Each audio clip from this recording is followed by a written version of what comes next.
Eto na mga boss, dahil nga ay napakalapit na talagang bakbakan sa ating pambato na si Cuadro Las Casimero kontra kay Luis Pantera Neri, ang tinaguriang The Assassin, the Bad Boy ng Mexico. Grabe mga boss, ay talaga nagpapakita na si Cuadro Casimero sa kanyang malupit at manipis na katawan. Kumbaga, ready na talaga ang ating pambato mga boss. At dumating na nga sa bansang Japan itong si Luis Pantera Neri. Dahil nga talagang excited din itong makakalaban ng ating pambato na si Alas. Marami pong nagsasabi ngayon mga idol na talagang ang sarap panoorin. Makakita na sila ng bakbakan na malupit dahil alam naman natin na itong si Cuadro Casimero ay talagang hindi tumatakbo sa laban ito. Kumbaga, bakbakang malupit, patayin kung patayan. Kumbaga, ganon din si Luis Pantera Neri mga idol.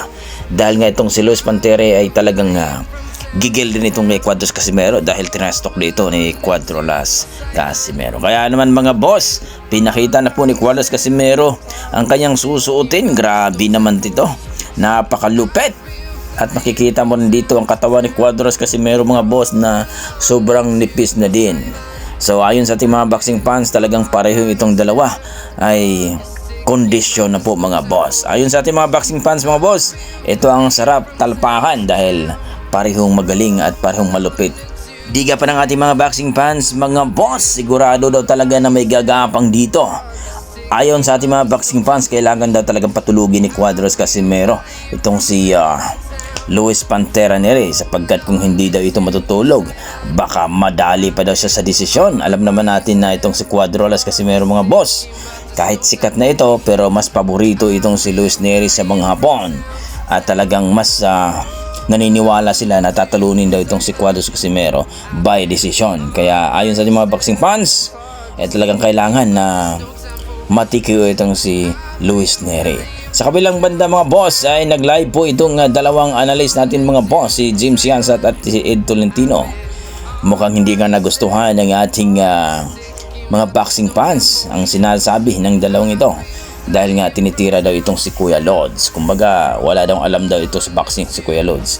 Mukhang hindi rin ako agree dun mga boss, dahil alam naman natin na si Coach Jason Casimero ay tumutulong ito kay Cuadro Casimero, lalong lalo na sa pagmi-meets nito. Wala pong makakapag-meets ni Cuadro Casimero boss kasi dahil talagang malakas ito. Maaari siguro silang magdagdag ng coach, pero dapat hindi tanggalin si Coach Jason. Alam naman natin na matagal na sila nagsama ng kanyang Kuya Lods. Kumbaga nung nakarang laban nila ay talagang pulbos nga itong si Tommy Shokosi. Ayon sa ating mga boxing fans, sa boxer na rin din yan. Kasi alam naman natin na pagdating sa boxing talaga, pagdating sa lona ay ang boksingero na talaga ang gumawa ng diskarte kung paano tatalunin ng kalaban.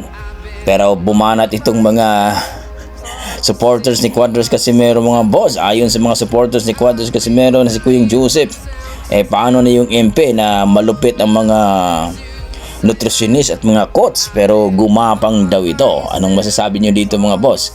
Mukhang bitter itong dalawang analyst natin mga boss kay Cuadro Casimero.